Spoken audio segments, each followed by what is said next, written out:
গুৱাহাটী জানকী বল্লভ মন্দিৰত অনুষ্ঠিত কৰা হ'ব ৰূপালী জয়ন্তী। 8-9 ফেব্ৰুৱাৰী তাৰিখে অনুষ্ঠিত হ'ব এই ৰূপালী জয়ন্তী। সমূহ ভক্তপ্ৰাণ ৰাইজৰ উপস্থিতি কামনা কৰা হৈছে।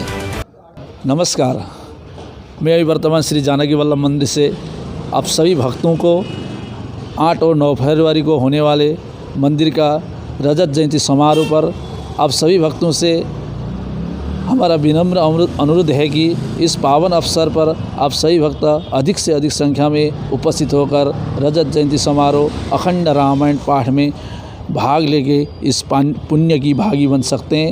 इसी उद्देश्य पे मैं आप अखंड भारत न्यूज़ से आप सभी को विनम्र अनुरोध करता हूँ। जय श्री राम।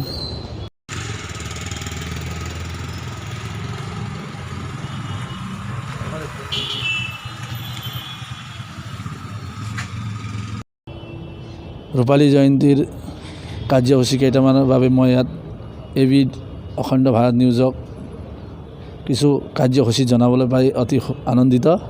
এই সময়ত 8 আৰু 9 ফেব্ৰুৱাৰী ৰাতিপুৱা 10 বজাৰ পৰা 9 ফেব্ৰুৱাৰী দুপৰীয়া 2 বজালৈ ভিতৰত পূৰ্ণাহুতি যজ্ঞৰ কাৰ্যসূচী আছে। আৰু 8 তাৰিখে ৰাতিপুৱা অখণ্ড ৰামায়ণ নাম কীৰ্তন পাঠ হ'ব। ৰূপালী জয়ন্তীত সকলো ভক্তবৃন্দ উপস্থিত থাকি আমাৰ এই অনুষ্ঠানটি সাফল্যমণ্ডিত কৰিব বুলি মই শ্ৰদ্ধা ভক্তবৃন্দক ৰাইজৰ উপস্থিতি কামনা কৰিছোঁ। জয় শ্ৰীৰাম।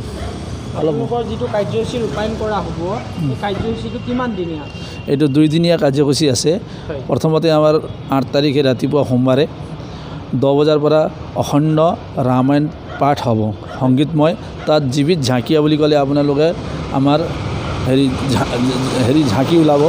ইয়াতে অখণ্ড ৰাম সীতাৰ ঝাঁকি থাকিব আৰু তাৰ মাজতে আমাৰ পাঠখন চলিব। পাঠ অখণ্ড নাম কীৰ্তন চলি থাকিব। মাজত ৰাতিও দিনে ৰাতিয়ে চলিব।